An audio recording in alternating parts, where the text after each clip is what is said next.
I'm Elliot, and I run a video production company, and my job is to make people look and sound great on camera. Recently, I have a few clients who are doing live television appearances on Zoom from their home or office, and I'm telling them it's really important that they look and sound professional. And what that means is upgrading their camera, their lighting, and their microphone to something that's well beyond just what they're going to get from a webcam. So I'm going to show you what I recommend.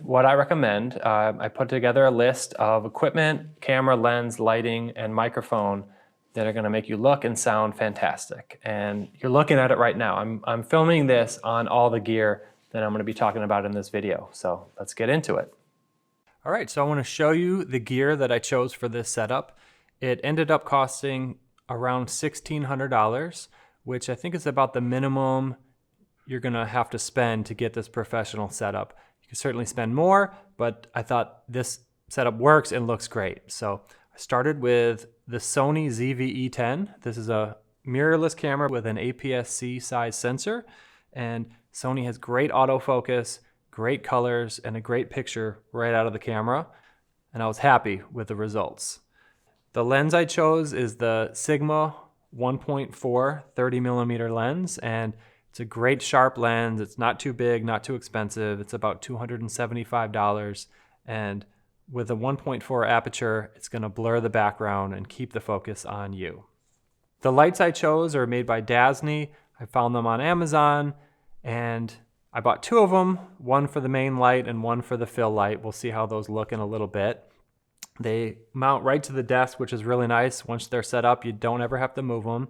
And then other thing I forgot to mention is this stand for the camera. This is going to mount right behind your computer, and it's really nice because you can raise it and lower it, and you want to get it just above your computer, right at eye level, so that it really looks like you're making eye contact with your viewers. The third light is a backlight or a hair light, and that goes right behind you. We'll see what that looks like. And I believe this was $60.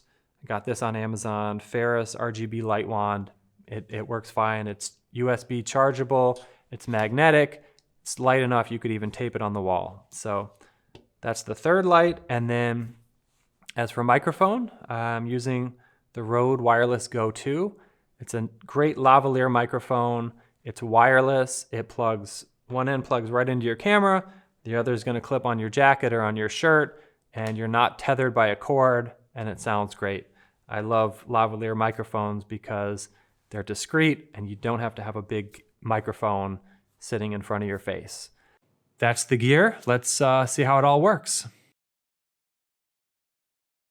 Okay, so right now I'm filming with my webcam, and this is the kind of lighting I see a lot on Zoom calls. It's overhead lighting, really hot on my forehead and my nose, and it's not flattering.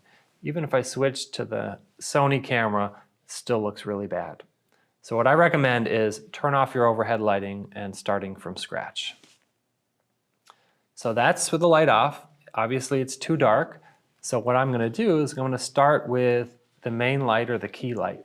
And I placed it on this side because that's where my window is. And I'll use my remote to turn that on and light up this side of my face. It looks a lot better. Still, on this side it's too dark, so that's why we have two lights. If I turn on the second light, I call that my fill light, and that fills in my shadows on this side.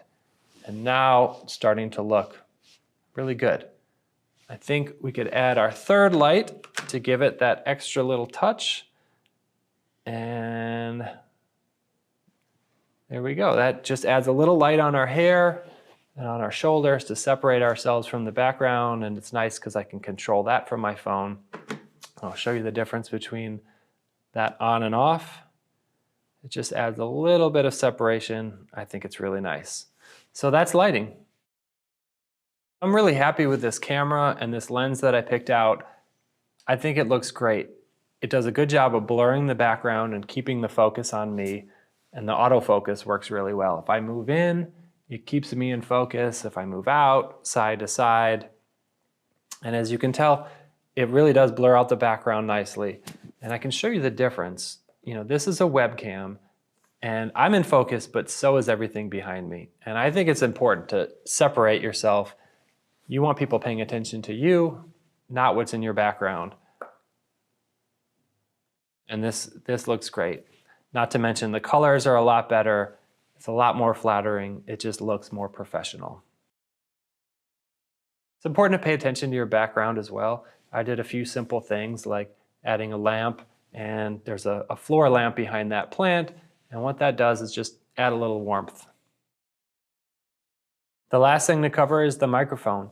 I have the lavalier clipped to my lapel, the transmitter is in my pocket, and the receiver is on the camera, and it's working great.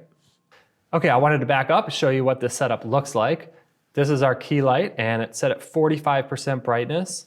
This is our fill light, and it's set at 20%. And that definitely will vary depending on your room setup, but this is what worked for me here. Our camera is right above our computer, right at eye level. The microphone receiver is plugged into the camera. Camera is plugged into the computer via a USB-C cable. Behind me, we have our backlight, our hair light, and you may have to get creative on how you mount it. If all else fails, you can get a light stand with a boom arm to get it above you and behind you. One other note about a backlight is if you're bald, it doesn't look good shining down on the top of your head. So you can either lose it or bring it in from the side and turn it down a little bit lower. Also, in doing this review, I was not happy with that particular light. It kept cutting out on me, so I'm going to put a link to a different light that I would actually recommend buying in the description below. So I'm really happy with this setup. I tested it with Zoom, I even tested it with FaceTime, and I'm going to be recommending this to my clients going forward, and really to anyone who wants to look and sound great.